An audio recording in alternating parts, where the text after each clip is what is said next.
Okay, my name's Tim Parlove. This is for the 106 class, lesson number 6 video.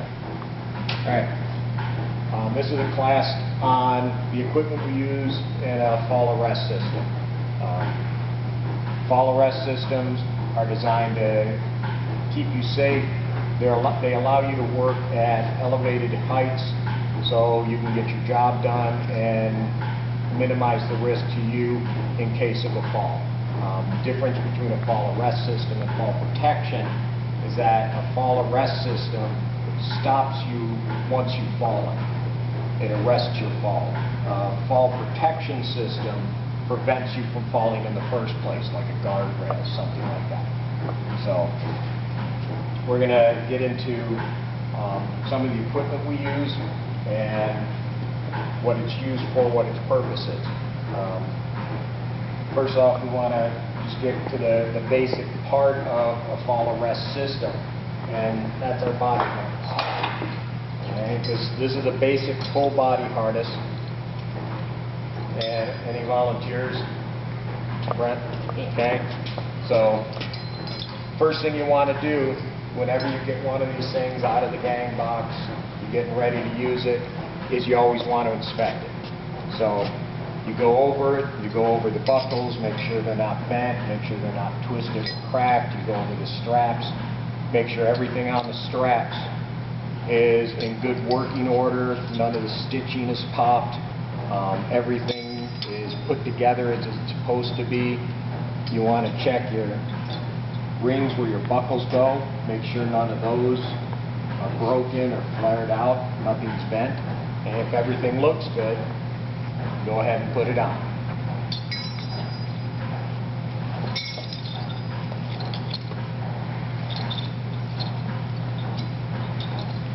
Okay. They do make different sizes of these.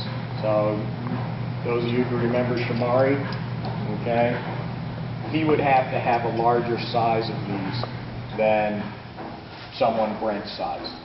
They make them for very small people as well.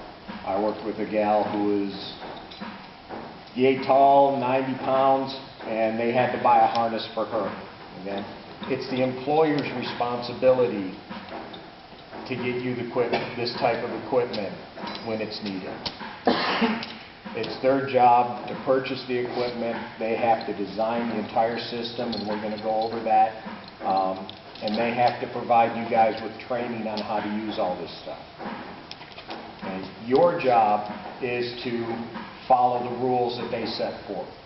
If they design a system with specific parts in it, you guys need to use the parts that they prescribe. Okay? You can't go making stuff up on the job. You have to be a qualified person, for example, to use something other than a pre-certified anchor point. If you want to tie onto an I-beam, something of that nature, you need that higher level person to say, yes, that's okay to do. Alright, come on over here, let's take a look at your equipment. Alright, so starting in the back here, this is right where we want this to be, right between the shoulder blades. Okay, if it's too low and he falls and this grabs him from down here, he's going to be laying flat and it's going to fold his body over. So when he falls, we want to make sure he's falling feet first when this grabs, so that his head's upright and it helps minimize injuries. Okay? Let's go around to the front here. Alright? This sternum strap here should be up here at the sternum. The whole point of this strap is to keep these straps from slipping off the arms in the event of a fall. Okay? He's kind of slender-shouldered. If you didn't have this here, and he were to fall, and all that weight went forward, it'd be really easy for him to slip out of this. So the purpose of this strap is to keep him from falling out of the harness. So you want to make sure that's in there good. Okay? This is a little bit too loose. You want to make sure the straps are as tight as you can make them. Okay? You still want to be able to move, but you don't want any slack in the legs. You don't want any slack anywhere where the strap can move around on you. Okay, it'll create more injuries if it's slack here, especially in the crotch region. If you're in a fall and that grabs you and you're not tight there, it's going to pull up and hit you. Okay, not going to be pleasant. You're just going to create more injuries for yourself. So, any questions? So we're good up till now? All right. Most of you covered this in your OSHA class? Okay, so this will be good review. Okay, so we got the basics here. He's got his body harness.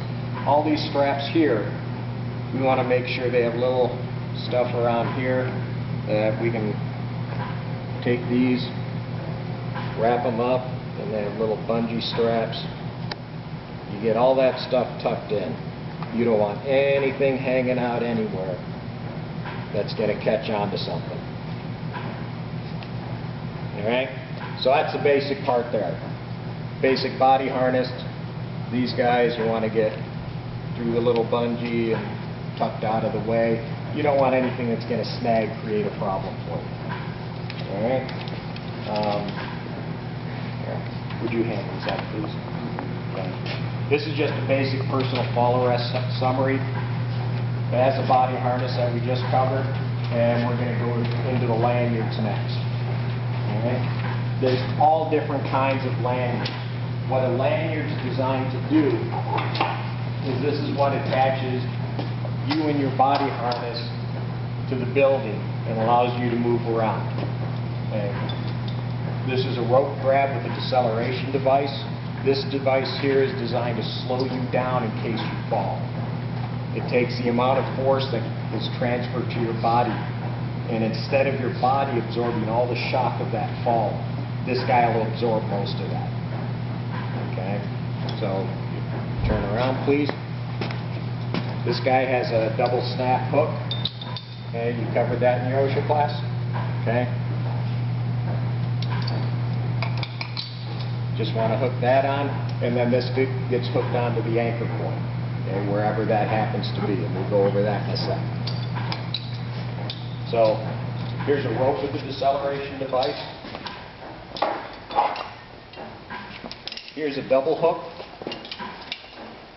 Works kind of the same way, but the advantage of this one, take one in that hand, one over here, is if he's working at height, say on an I-beam, and he has handrails there that are designed to be tied off to hook onto, he can hook onto one, and then he can do his work. And if he gets to a point where he hits a post and he needs to unhook this, he can hook the next one on to another location before he unhooks this one. That way he doesn't have those few seconds of a fall risk where he doesn't have any type of fall protection at all. Okay, so that's what these guys are designed for. You want to pass that one around. This one is similar to the rope grab, okay? Except this one has a cable on it. Still has a deceleration device, still has a double locking. But some environments, say a really wet environment, where the rope would get that moisture and can make it stretch and not do its job as effectively, it can weaken it. Sometimes chemical atmospheres can do that. There's different types of materials they're made of.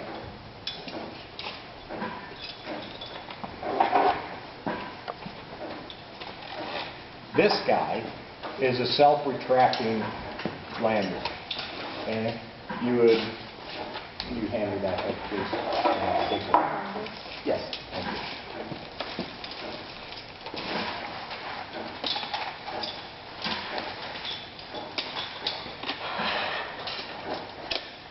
This one's designed to where you can put it on a hook, and it has a keeper pin that you'd hammer in.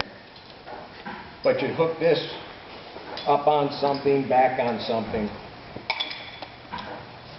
and he would be able to go and do his work. So watch that one. Okay? And then if you were to fall suddenly, even if you trip or if you tried to walk too fast, it would lock on. Okay? This allows them, come on back this way, Brent. It keeps any ropes, anything from tangling down at your feet, and keeps your work area clear.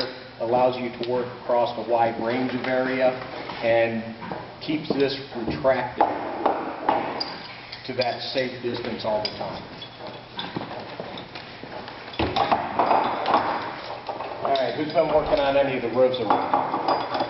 Okay, so you guys have worked with these.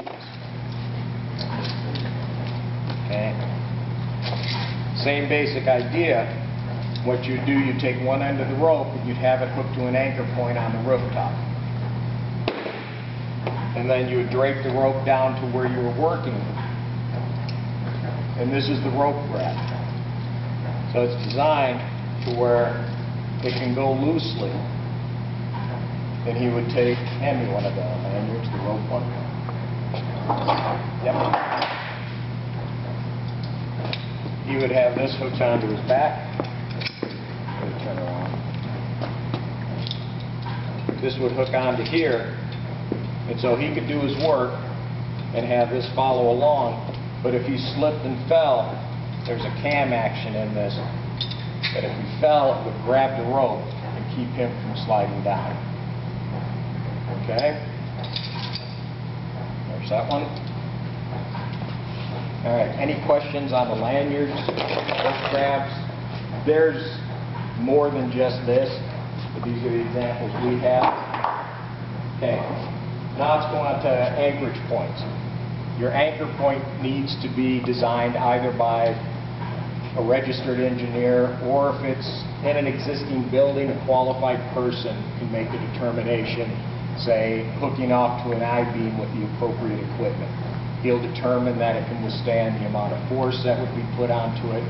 OSHA regulations are typically 5,000 pounds. Sometimes they get into very job-specific ratings for anchor points, but that's stuff for the qualified person to figure out. What we have on center is a beam strap, because we have a lot of buildings like this with beams in them. And you can take this strap, wrap it around the beam, feed it through, and then hook your lanyard onto here. Gives you a good tie-off point to do that. What you never want to do is take your rope grab, wrap this around the beam, and hook it on like this. Okay? This reduces the strength of this rope grab by as much as 70% in the event of a fall. So you're going to risk having a failure on this equipment if you don't, well, if you do it improperly in that fashion. Let's see. One other thing I want to get into is body belts. Who remembers body belts from their OSHA class? What do you remember about them? They're not very safe. Okay. What else? Anybody? Okay. For fall protection, these guys are not allowed anymore. If you fall with one of these guys on, it's going to fold you in half. It's going to create internal injuries. So they've outlawed these for fall protection. What you can use them for is a restraint, something that will keep you from getting close to the edge. So if you're working on a rooftop and you're working 30 foot from the edge of the roof, and you have a lanyard hooked onto this and a rope grab that's 15 feet long. As long as you're wearing this, you can't get close to the edge of the roof. So it'll protect you from getting to the edge of the roof. That's a very limited circumstance that body belts are allowed to be used in. Okay? Any questions at this point? All right. So this is the basic equipment that we use on center. Each job we'll go over what equipment's needed, how it's to be attached, and we'll do a walkthrough or basically do training for each job that we do that involves fall protection of this type. The employer's responsibility, get you the equipment, train you on the equipment. make sure you're using the equipment. Your job is to follow the rules they set forth. Okay? Any questions? All right. Let's get back to work then.